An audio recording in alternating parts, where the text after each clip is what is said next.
As much as I love Rob Zombie's Firefly Trilogy, I feel like his standalone passion project 31 was a bit of a mess. Plans to create 31 were first announced in May 2014 via a teaser poster that showed the words "a Rob Zombie film," a bloody clown face, and the number 31. Fans and media outlets instantly speculated that this film would be the third installment in the House of a Thousand Corpses universe, and would follow Sid Haig's character Captain Spaulding.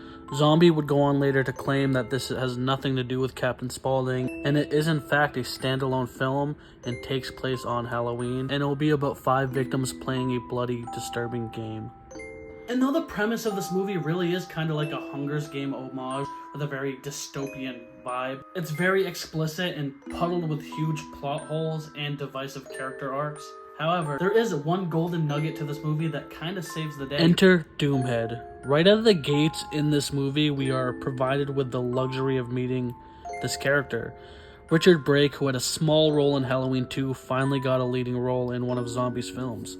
And let's just say, he milks his performance with delightful disgust. We meet Doomhead giving one of Zombie's distinct monologues, very Tarantino-esque. As he slowly creeps open the dungeon door and creeps into frame, I say he has a rather distinct look, which is good because we all know Captain Spaulding is one of the most iconic clowns and zombie characters, so I feel like Doomhead is a different approach to it, but matches the caliber of fear. The opposite side of the coin. I ain't no fucking clown. What up, guys? Welcome back to Phantom of the Indie Review. I am your host, Raddyhead, and today we are talking about the magnificent character of Doomhead in 31. We are on the goal of 3,000 subscribers, so close, so if you guys want to come and play a game with me, then come hang out with me. Essentially, Doomhead is a hitman for hire. And again, 31 takes on this weird dystopian Hunger Game-esque game where the rich bid a lot of money to watch. I've had my vape in my hand this whole time. Unprofessional. To have the poor become victims against these sadistic killers and to see if they can survive the night. I think it was smart on Zombie's part to cast Richard Brake specifically, and to start with Richard Brake as the intro of this movie, his character Doomhead, because depending on how you feel about this movie, for better or worse, getting a intense monologue scene of Doomhead right out the gates is pretty much setting you up for success. Is essentially the pitch to the movie. They're like, yo, look how cool he is, he'll be back later. Aren't you excited? And I was when I first saw him. I feel like he could have delivered more, but that isn't because of Richard's performance as Doomhead. It's more so because of Zombie's ability to write. And this is an unpopular opinion, but the 5-minute intro with Doomhead in it is obviously not as good and exciting, but it's up there in terms of intrigue with the intro to House of a Thousand Corpses, in my opinion. I'm sorry. He starts off by killing a man assumed to be a pastor and is playing the game of 31. It's disturbing too because right before he kills the pastor, he says, "You should be thanking me for sending you on a first-class ticket to the pearly gates," showing how sinister and ruthless he is, like thinking that sending this religious man to heaven is almost like a courtesy. And like my boy says, in hell, everybody loves popcorn. Huh? That can't be true. As the movie goes on, it's raunchy, offensive, and really self-aware how awkward it is, but as the game of 31 unfolds, the bidders need a closer, and this is when Doomhead comes in.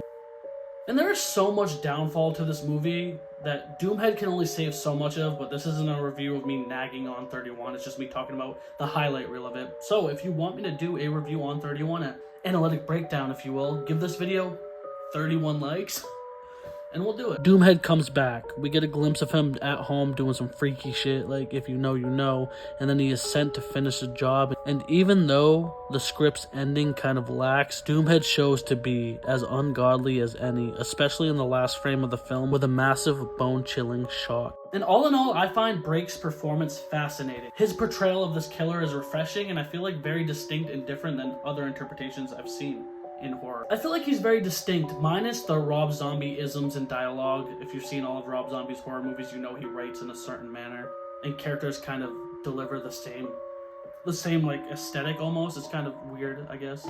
But Doomhead does do wonders, tongue twister, and he's charming, and genuinely scary to me. Like, I'm 30 years old and I found this character very bone-chilling. And in terms of being disturbing, I feel like he's right up there with Otis Firefly, so that says a lot.